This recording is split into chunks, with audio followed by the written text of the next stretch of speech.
Back in the 1970s, a depressed scientist wanted to study depression.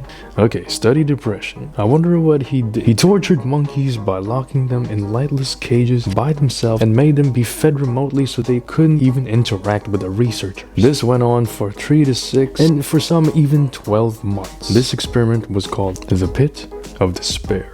Obviously, the monkeys became depressed. Within days, they stopped moving completely. Some of them even starved themselves to death. When they got introduced to their monkey society, the monkeys were distressed. Being overstimulated by all the other monkeys, they looked anxious, covering their faces with their hands and didn't socialize. The only group that did recover and were able to slowly start socializing again were the 3-month group. Now it gets even darker. Skip here if you don't want to hear of acts of violence or sexual violence. Okay, so they made the monkeys forcibly have kids with some of the monkeys that were isolated to see how they would be as mothers. What the fuck? Okay, so of course, the mothers were extremely cruel. One even sat on its child's head and chewed its limbs off. Okay, that's enough of that. So obviously we can conclude that spending a lot of time alone and not really doing anything will make you depressed. Pretty sure everyone already knows that. But what's interesting is that even once the monkeys had the freedom to do whatever they wanted and be able to interact with other monkeys, they still chose to spend time alone after that long period of isolation. Relating back to humans, we can notice the newer generations, more and more people are spending more and more time alone, using their phones and not socializing in real life. And a lot of people are more reserved. Nowadays, it seems like people's goals are to earn a lot of money for themselves, and that's really about it. I guess travel, buy an expensive car, you know, just a bunch of stuff that you can do alone. It seems like most people have basically internalized this way of living, where they live only for themselves. They don't live for anyone else, which in a sense is valuable to prioritize yourself over others. But when you're only living just for yourself, then what exactly are you living for? You're just living the day to day with no extra purpose of your life. To me, it seems it's more valuable to live for a greater purpose, whether that be to help and give back to society in some way, or whether that be just to live for some people that you care about. Living for more than just yourself seems like a more valuable way of living. And also coming back to the point where the monkeys have difficulty socializing after that period of isolation, we can notice that yeah, most people have become accustomed to spending a lot of time alone, using their phones. They would rather just go play video games and use Discord to call their friends and not actually socialize in real life. That seems like it's a mix of having things that hook your attention span, social media, video games, other vices, and also the fact that people are already used to not spending time with other people. Due to the short-term attention span that people have because of social media and video games, they're more wired, their brains have become rewired to continuously seek dopamine from those things. So then they have no incentive to go outside in the real world and socialize with other people. And it's become more and more of a weird thing to do that. Notice how back in the day, maybe the baby boomers or the people who are even older than that, for them it is normal to socialize with your neighbors. For us, no, it's not. It's weird because now most people's brains are different. They're more hooked on social media and video games to spend as a way of passing the time, and because everyone else is doing it, they really have no incentive to do it. And like how prolonged isolation